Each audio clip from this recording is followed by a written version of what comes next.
Fala galera, bem-vindos novamente ao projeto Eu Não Erro Mais. Vamos embora pro Enem, vamos pesadão. Hoje, moçada, nós vamos continuar nossa peregrinação pela evolução orgânica ou evolução biológica. Eu vou te mostrar hoje como surgem novas espécies, ou seja, vamos trabalhar hoje a especiação. Não todos os tipos. Lembre-se que o nosso curso é pautado no TRI. Teoria de resposta ao item. Então a gente faz um compilado bem conciso, bem focado no que realmente a prova tem cobrado de vocês. Meus queridos amigos, o material didático está ali, na nossa plataforma. Tudo 100% gratuito para você. Vai lá, faz um download, vai lá, dá uma olhada nos nossos vídeos, vai lá, se deleite com o que nós temos. Show? Eu sou o professor Charles, professor de Biologia da Escola Online.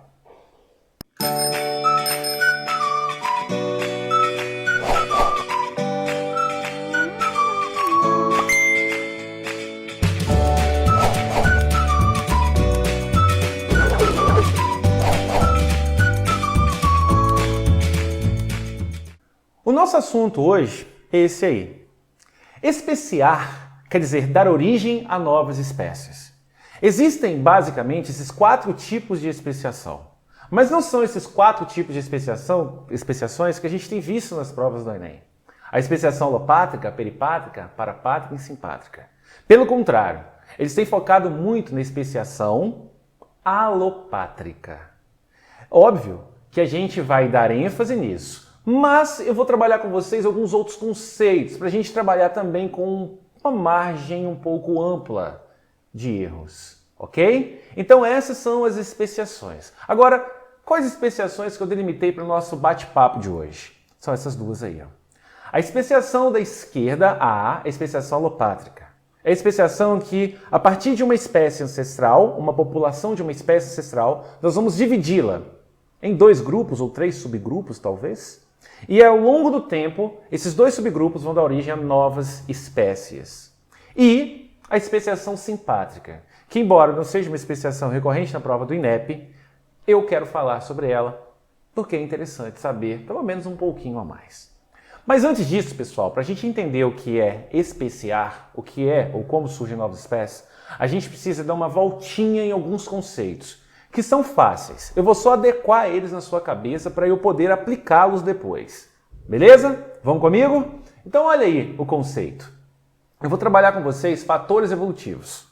O que é fator evolutivo? Charles, está escrito, são eventos que alteram a frequência dos genes em uma população e podem levar à adaptação e até mesmo à especiação. Para mim, eles vão levar à especiação. É esse o contexto que você está inserido hoje. Então vejam, os principais fatores evolutivos são esses aí, Mutação, que faz surgir novos genes. Eu falei na aula anterior, eu falei na aula 1, que foi a aula de teorias evolucionistas. Olha essa aula de novo. Eu falei sobre seleção natural também. Eu falei a seleção natural, ela seleciona os indivíduos mais adaptados. Hoje eu vou te mostrar que ao selecionar os mais adaptados, ela seleciona os genes que determinam essa adaptação. Então seleciona genes adaptativos. Mas não são apenas esses. Existe também a migração, que é facílimo de entender. Indivíduos chegando, indivíduos saindo. Migrantes. E a deriva gênica, que é um fenômeno, um efeito ao acaso. Ocorre aleatoriamente. Mas por que, Charles, que você precisa de fatores evolutivos? Facinho. Se você diz que esse indivíduo aqui é uma espécie e esse aqui é outra espécie, você sabe que o genoma desses indivíduos é diferente. Genoma. Conjunto de genes desse e desse são diferentes. Agora, como os conjuntos gênicos se tornaram diferentes? Fatores evolutivos. Pegou a visão aí? Então aí está a nossa mutação. Na aula 1 nós já tínhamos falado sobre mutação. Tá aí, alteração no código de um gene, ou seja, pega o que existe e cria uma coisa nova. Por isso nós chamamos na aula 1 de fonte primária de variabilidade genética ou gênica. E é através da mutação que surgem novos genes numa população. A gente até disse, olha, se a mutação é benéfica em termos de evolução, ela tem que acontecer numa célula gamética, se, obviamente, se tratar de um indivíduo multicelular. E se for numa bactéria, Charles, aí acontece ali no cromossomo bacteriano ou no plasmídio bacteriano. Mas não foi esse o único fator evolutivo que nós falamos. Tem autor que diz que isso aqui nem mesmo é fator evolutivo. Mas a gente vai ser conservador e vai colocar. Considerando ou não, pelo menos eu sei que existe recombinação gênica. A recombinação é a mistura de genes que ocorre durante a reprodução sexuada. A mistura de gene ocorre durante a anáfase 1, a anáfase 2 e durante o crossing over. Cria-se uma variabilidade porque você mistura o que já existe. Não é criar novo, é misturar e espalhar o que existe. A recombinação gênica está atrelada à reprodução sexuada. Então tá aí, ó. Recombinação reorganiza os genes já existentes nos cromossomos. Bacana? Então, dois primeiros fatores evolutivos. Então, eu estou alterando, eu estou mexendo no que existe. Agora, olha esse outro. Seleção natural. Esse aí a gente vai ser mais conciso também, porque já falamos nas teorias evolucionistas. E eu insisto com você. Assista a aula. São 20 minutos de 2 questões do Enem, aquela que faz você pegar a tua vaga. Então, não jogue fora. Não jogue fora. Veja, pessoal, ela organiza e direciona a variabilidade genética. Atua privilegiando os genótipos que determinam os fenótipos mais adaptados a uma determinada condição ecológica, eliminando aqueles desvantajosos para as mesmas condições. A seleção trabalha sempre sobre o fenótipo. Mas ao trabalhar sobre um fenótipo, a seleção natural seleciona o genótipo mais adaptativo. Pensa aí. Pensou? Vejam só, o fenótipo é característica fisiológica, anatômica ou comportamental. Esse fenótipo ele vem sim dos genes, do genótipo. Portanto, ao selecionar um fenótipo mais adaptado, seleciona-se o genótipo mais adaptado. Show? Pegou aí? Então vamos lá. Aqui eu tenho um exemplo classicão. A Biston betulária, a mariposa inglesa. Esse exemplo fala sobre a primeira fase da Revolução Industrial, 1750. Vocês conseguem ver as duas que eu coloquei nesse slide? A melânica, ou seja, que tem bastante melanina, a mais pigmentada, está aí, ó. Escura, muito fácil de ser visto. Imagine se você fosse um passarinho, então, hein? Você pegava esse trem, comia e falava, nossa senhora, que gostoso. E a branca, talvez você não a visse. Você está vendo a não melânica aqui, ó? Olha o contorno dela. Estou passando aqui, ó, o cursor para vocês verem. Então vejam, antes da Revolução Industrial, essa era a conotação. Essa escura, ela era muito facilmente vista e, portanto, muito facilmente predada. A branca se disfarçava muito bem no meio, a não melânica. Vem a primeira fase da Revolução Industrial, a fuligem da queima do carvão mineral vai impregnar nos troncos das árvores. E olha quem passa a ser a mais adaptada, meus amigos. A escura, aquela que sempre sofreu, Deus olhou por ela. A Revolução Industrial olhou por ela? É, mais ou menos isso. Agora olha quão gritante é essa branca. Você está vendo que o indivíduo está mais adaptado ou menos adaptado diz respeito ao meio e ao momento. Portanto, o famoso exemplo do melanismo industrial mostra que a priori, inicialmente, o genótipo que determinava ser branco era o mais adaptativo. Depois, o genótipo que determina ser escura, melânica, é mais adaptativo. Então esse é o caso do melanismo industrial, que está aqui em cima de mim aqui. Show de bola? Bacana? E aqui eu te mostro uma forma de ver isso. Você está vendo os sapinhos de várias cores? Lindos sapinhos de várias cores? Vermelhinhos, verdinhos, verde claro, sei lá que cor é essa. Aí você tem um funil, ó. Pensa que seja um filtro. Passaram apenas aquele verde ali, que eu não sei o nome desse verde. Eu poderia ter colocado uma outra cor que eu soubesse, não passasse vergonha. Um verde menos verde? Verde musgo? Não sei. Só ele que passou. É como se fosse um filtro. Então, quem passou pelo filtro, passou pela seleção natural. Agora, para e pensa. E aqueles genótipos lá em cima, hein? Foram perdidos. O genótipo que faz ser aquele vermelho e que faz ser aquele verde folha. Foram perdidos. Então, diminuiu a variabilidade genética. Então, você está direcionando, você está mudando. E por último, para a gente entrar na especiação. Por último, não. Antepenúltimo. A migração. Mais fácil de todas. Olha só. Migrante é o cara que se move. Ele pode entrar ou sair. O imigrante chega, o imigrante sai. Mas, de qualquer forma, os migrantes promovem fluxo gênico. Tal como esse aí, ó. Muito simples. Está vendo que tem uma ilha? Na ilha só tem indivíduos azão-azão. Amarelo é homozigoto dominante. Azão-azão. Está chegando uma estrutura que parece um barco. Chega ali indivíduos laranja. azão-azinho, heterozigóticos chegaram. Chegam indivíduos vermelhos, azinho-azinho, homozigoto recessivo. E chegou indivíduo azão-azão no barco também. Eles imigraram a região. Olha a frequência gênica, mudou na ilha. Então você tem uma alteração devido aos migrantes. Então, migrantes introduzem novos genes na população de uma ilha. A alteração das frequências gênicas na população da ilha aconteceu porque eles chegaram. E o último, agora sim, a deriva gênica. Deriva gênica, pessoal, são fenômenos, efeitos que acontecem de forma aleatória, mas ela acontece na população. Então tá ali, ó, é um fator evolutivo determinado por eventos casuais, que somente atinge populações pequenas, modificando aleatoriamente de forma rápida as frequências genotípicas e fenotípicas. Nesse caso, não é o mais adaptado que vai sobreviver, é meio que aleatório. Mas eu não entendi. Então toma esse exemplo aí. Um terremoto, um tsunami varreu, a água passou. Pensa numa população de inseto que vive no solo e um tsunami passando. Será que mata todos? Talvez não. Mas vai matar bastante. Tornados, inundações, queimadas, avalanche. Talvez a população vai sobrar um ou dois. E aí você modificou drasticamente de forma rápida, aleatória, porque você não selecionou alguns indivíduos.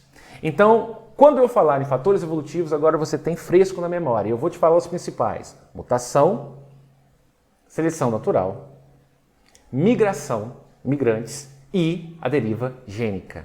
E alguns autores colocam ainda a recombinação gênica. Pelo sim, pelo não, você já sabe da recombinação gênica também. E agora vamos, mais 10 minutinhos para mim. A especiação alopátrica é a menina dos olhos do Enem. Então, foco total agora. Foco. Agora é cérebro trabalhando no talo, 100%. É muito simples. Olha lá, população 1 e população 2. Tá vendo? Que seta. Fluxo gênico quer dizer que esses caras estão cruzando entre si. Se são indivíduos, se são populações 1 e 2 e tem fluxo gênico cruzando, eles são de uma mesma espécie. Quando se cruza, é porque é da mesma espécie. Beleza? Desce agora comigo, vai para baixo, está escrito surgem variantes independentes. Mas surgiram por quê? Olha o que aconteceu. Barreira geográfica. A barreira geográfica é o primeiro traço da especiação alopátrica. Então você dividiu a população realmente e impediu que um cara daqui venha trocar gene com esse aqui. População 1 e 2 não mais trocam genes. Está escrito, ó, fluxo gênico é interrompido por uma barreira geográfica. E tipos variáveis surgem em cada população. Mas por que está surgindo tipos variáveis em cada população, hein, Charles? Eu tenho certeza que está ocorrendo, ou estão ocorrendo, dois fatores evolutivos na população, de um lado e de outro. Seleção natural e mutação. Eu tenho total convicção. Há populações que não sofrem ou não recebem migrantes. Outras não sofrem a deriva gênica. Mas a mutação e a seleção natural, as duas populações sofrem. Beleza? Embaixo diz que deriva e pressões seletivas causam divergências. Aí já falou, está ocorrendo deriva gênica. E seleções causam divergências entre os pools gênicos que estão isolados. Esse pool gênico veja como patrimônio genético, tá? Tá mudando. Lá embaixo, desce comigo, você tem espécie 1 e espécie 2. Opa, houve especiação? Segundo o esquema, sim. E veja, a barreira ainda existe. Charles, que barreira é essa? Não entendi. Barreira é algo que impeça o acesso de um para o outro. Tipo, houve um terremoto e uma coluna se ergueu entre duas populações. Que coluna é essa, Charles? A elevação de uma cadeia montanhosa? Um exemplo prático, Charles, me dá aí. Cordilheira dos Andes. Outro, bacia hidrográfica do Amazonas. Os rios são ótimas barreiras geográficas também. Pegou aí? Moçada, está escrito isolamento reprodutivo entre as populações. Sem contato secundário, por muito tempo pode ocorrer especiação. O que acontece é o seguinte, se o indivíduo daqui é espécie 1 e esse daqui é espécie 2, eles não conseguem mais cruzar e ter filhotes férteis. Isso nós chamamos de isolamento reprodutivo. Se eles não conseguem cruzar e ter filhotes férteis, houve isolamento reprodutivo. Beleza? Então a gente fala assim, ó, não consegue cruzar, mais isolamento reprodutivo. A gente fala, cortou fluxo gênico. Nossa, estranho? Também acho. O INEP não achou e cobrou de você. É uma das questões que está no material, que você tem que fazer um download na plataforma. Espero que tenha feito e eu vou fazê-la com vocês. Cortou o fluxo gênico, são espécies distintas. Beleza? Galera, essa é a especiação alopátrica. Mais um exemplo para vocês, ó. Na especiação alopátrica, grupos de uma população ancestral evoluem em diferentes espécies devido a um período de separação geográfica. Então temos um exemplo bobo aqui, ó, mas bem legal. Você tem inicialmente uma única espécie de moscas das frutas, drosófilas. Aí você coloca algumas drosófilas meio que laranjas, né? Se alimentando à base de amido ao longo de muitas gerações e outras se alimentando à base de maltose ao longo de muitas gerações. O amido é um polissacarídeo, a maltose é um disacarídeo. Polissacarídeo, o amido tem muitas glicoses. A maltose são 2 glicoses unidas. Beleza? Não é o alimento que vai fazer mutações, isso não existe. Mas o alimento é um ponto de seleção natural. Alguns se alimentam mais, outros menos, uns conseguem, outros não conseguem, de fato. É um ponto de seleção natural. Aí você vai, ó, 8 ou mais gerações se passam. E aí você tem aqui, ó, agora ficou amarelo, né? Os de cima ficaram amarelos. Olha que eu não sou bom de cor, tô vendo. O de baixo, aí quebrou a banca. Eu não sei que cor é essa. Eu vou falar que é vermelho. Olha só, os vermelhos. Aí o amor é lindo, né? Olha o coraçãozinho. Os vermelhos se cruzam entre si e conseguem ter filhotes férteis. Os amarelos cruzam entre si e conseguem ter filhotes férteis. Aí você fala com o amarelo, amarelinho, cruza com aquele vermelhinho ali. Ele fala, não quero. Não quer por quê? Porque mesmo se eu cruzar, nosso filhote vai ser estéril. Se o indivíduo amarelo cruza com o vermelho e o filhote é estéril, quer dizer que surgiu também isolamento reprodutivo. Porque se são da mesma espécie, o filhote deve ser fértil e continuar a reproduzir. Compreenderam, pessoal? Se o filhote for estéril, a gente chama isso de infertilidade do híbrido. É uma forma de isolamento reprodutivo também. Bacana? Olha aí, que trem bonito, hein, velho? Um cânion. Mas imagina, será que esse cânion é uma boa barreira geográfica? Sim, temos um exemplo prático. Lá do sul, o esquilo antílope de Harris. Lá do norte, o esquilo antílope de cauda branca. Fizeram uma análise do genoma dele. Fizeram análise do genoma deles, na verdade. E percebeu-se que os genomas deles é muito parecido, mostrando que eles vieram de um mesmo ancestral que foi dividido pelo cânion. Esse é um exemplo. Vai ter uma questão. Tem uma questão aí para você fazer sobre ele. Beleza? Então, esquilo antílope, tá aí, de Harris e esquilo antílope de cauda branca. Show? Especiação alopátrica é isso. Agora a gente vai para simpátrica. Então agora especiação simpátrica. Fechou? Simpatria. Simpatria quer dizer o seguinte, não vai ter mais isolamento geográfico. Já mandei a letra para vocês. Na simpatria, os caras estão no mesmo ambiente. E ali, a partir de indivíduos que estão no mesmo ambiente, sem isolamento geográfico, vai surgir uma nova espécie. Então agora, especiação simpátrica. Olha a definição, galera. Na especiação simpátrica, grupos de uma mesma população ancestral evoluem em diferentes espécies sem que haja uma separação geográfica. Olha o segundo. Simpatria é um dos 4 modelos teóricos para o fenômeno de especiação. Ao contrário da alopatria, populações que sofrem especiação simpátrica não estão geograficamente isoladas, estão no mesmo ambiente. Por exemplo, por uma montanha, um rio, um abismo. Então não tem esse isolamento mais. Ok? Eventos de especiação simpátrica são muito comuns em plantas, porque é normal elas desenvolverem conjuntos múltiplos de cromossomos homólogos, resultando em poliploidia. Descendentes poliploides ocupam o mesmo ambiente que as plantas parentais, mas não reprodutivamente isolados. Ô Chaves, essa frase é estranha, beleza, mas para e leia ela com cuidado. Bacana? E aí eu te mostro na prática o que é que essa frase quer dizer. As plantas, você tem ali uma planta inicial, 2N igual a 6. Ô Charles, como é que você sabe que é 2N igual a 6? Você está vendo aqui, ó, em azul, azul. Um cromossomo azul, 2 cromossomos azuis. 3, 4 com esses 2 vermelhos. 5, 6 com esses 2 roxos ou lilazes. 2N igual a 6. Qual seria o normal? Seria o normal que ela produzisse um gameta N igual a 3. O gametófito dessa planta produziria um gameta N igual a 3. Fundindo-se com outro gameta N igual a 3, daria um zigoto 2N igual a 6. Mas imagine que por alguma razão essas plantas tenham produzido gametas anômalos, errados, mutantes. Olha só, gameta 2N igual a 6 não existe. Não era para ser assim.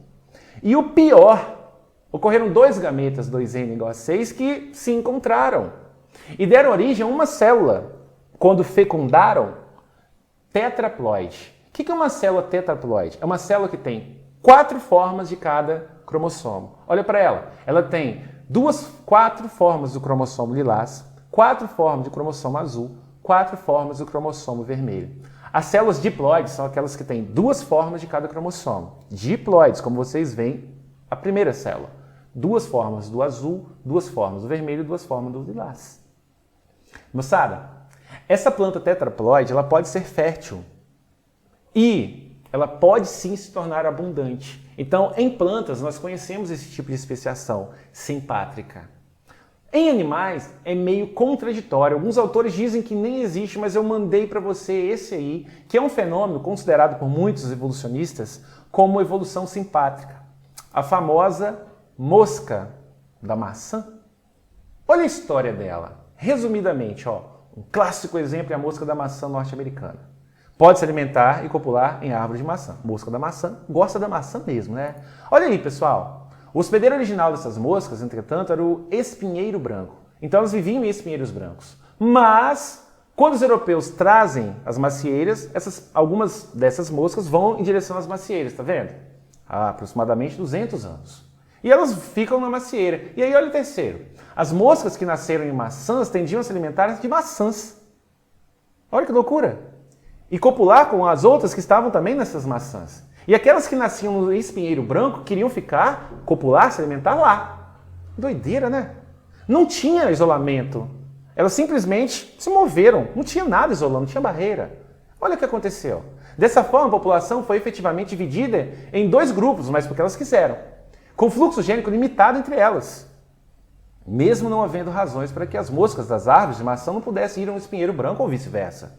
Agora, pessoal, quando a gente pega essas moscas que vivem na maçã e outras que vivem no espinheiro e colocamos para cruzar, muitas vezes ainda há descendência fértil. E é o que vocês estão vendo. Aí a gente diz o seguinte: nós acreditamos que está ocorrendo a evolução simpátrica. Ela ainda não foi concluída, ok? Alguns cientistas mais prudentes dizem isso. Outros já dizem. É um exemplo de especiação simpátrica. E você já viu especiação simpátrica comigo e especiação alopátrica. Então agora é hora de você olhar para isso, pensar: eu entendi? Pensou? Faz os seus exercícios e olha a minha correção. Prontinhos? Então vamos lá, gente. Uma questão autoral, uma questão minha. Escola Online 2020 diz que uma população de aranhas foi dividida em duas pela elevação de uma cadeia de montanhas. Após muito tempo, indivíduos dessas duas populações foram colocados em contato para que houvesse reprodução. Mas, depois de inúmeras tentativas, não se obteve nenhum filhote. Não cruzaram. A partir do exposto acima, pode-se afirmar que as duas populações de aranha, proposta da letra E, pertencem à mesma espécie que constituía a população inicial. São estéreis, por isso não reproduziram. São capazes de cruzar fora do cativeiro. Constituem raças ou subespécies diferentes. Atualmente são espécies diferentes. E aí, qual seria a sua resposta? Você chega lá e se depara com isso lá no Enem. O que você marcaria? Obviamente, uma vez que diz que não houve cruzamento, galera, quer dizer que houve especiação. Se elas cruzassem, aí poderia ser até subespécie já. Aí deveríamos fazer outras análises, principalmente a análise do DNA delas, do genoma. Ok? Agora, olha uma do Enem mesmo. Algumas raças de cães domésticos não conseguem copular entre si devido à grande diferença em seus tamanhos corporais. Ainda assim, tal dificuldade reprodutiva não ocasiona a formação de novas espécies. Essa especiação não ocorre. Por quê, pessoal? Não ocorre a formação de novas espécies. Por quê? Veja só, um pincher zero cruzando com um dog alemão, teríamos problemas de compatibilidade de genitálias. O pincher zero é muito pequeno, o dog alemão é um bezerro. Não é? Um bezerro. A genitália não ia dar certo, mas se fosse para engravidar. Imagina assim, o dog alemão falasse: eu amo essa pincher, eu quero ter um filhote com ela. Com reprodução assistida, a gente iria pegar o espermatozoide dele com o ovócito dela, fecundar em laboratório, colocar numa barriga de aluguel e ia dar certo. E esse indivíduo seria da espécie Canis familiares. São todos de uma mesma espécie. E é difícil que haja essa especiação. Por quê? Porque estão cruzando e estão tendo descendentes férteis. Agora, olha bem as palavras que o Enem usa. Oscilação genética das raças. Convergência adaptativa entre as raças. Convergência adaptativa. Isolamento geográfico entre as raças. Seleção natural que ocorre entre as raças. Ou manutenção do fluxo gênico entre as raças. Vejam o comando, a ordem. Esse é o ponto. Ainda assim, tal dificuldade reprodutiva não ocasiona a formação de novas espécies. Não existe especiação. Por que não está ocorrendo a especiação? Porque eles continuam a manter fluxo gênico, ou seja, eles estão reproduzindo ainda. Mesmo que tenha dificuldade copular devido à grande diferença do tamanho. Nós conseguiríamos produzir um filhotinho se assim eles quisessem ser papais e mamães de um mesmo cachorrinho. Ok? Meus amigos, 3. Enem PPL de 2019. Quando eu falei com vocês que o nosso curso TRI é focado, é porque é focado. São muitas questões. Então vejam, a principal explicação para a grande variedade de espécies na Amazônia é a teoria do refúgio. Vai sacando, hein? Nos últimos 100 mil anos, o planeta sofreu vários períodos de glaciação, em que as florestas enfrentaram fases de seca. Dessa forma, as matas expandiram-se e depois reduziram-se. Nos períodos de seca prolongados, cada núcleo de floresta ficava isolado do outro. Então, os grupos de animais dessas áreas isoladas passaram por processos de diferenciação genética, muitas vezes transformando em espécies ou subespécies diferentes das originais e das que ficaram em outros refúgios. Beleza? O principal processo evolutivo relacionado ao texto é a... Então, gente, de novo, pega a visão aí, ó. Lê comigo. Dessa forma, as matas expandiram-se e reduziram-se. Nos períodos de secas prolongados, cada núcleo de floresta ficava isolado um do outro. Então, os animais dessas áreas isoladas passaram por processo de diferenciação genética ao longo do tempo, muitas vezes transformando-se em espécies ou subespécies diferentes das originais. Conseguiu ver isolamento ali? A floresta se expandia, aí depois ficavam assim, diferentes áreas com floresta e isolamento entre essas áreas. Qual o processo evolutivo relacionado ao texto? Concorda comigo que é a evolução alopátrica? A evolução que precisa de isolamento. Surgiu uma barreira entre os fragmentos. Qual a barreira? Talvez a distância a ser percorrida por esses animais, por essas espécies. Show? Meus amigos, fechamos a nossa segunda aula e graças a Deus eu tenho certeza que foi com êxito. Continuem com a gente, baixe o material, faça a sua aula, porque o Enem está chegando, então se prepare. E com a Escola Online você vai estar preparado. Vai aí na nossa plataforma, ok? Se cuide, pessoal, e cuidem e contem com a gente. Valeu? Beijão, até mais!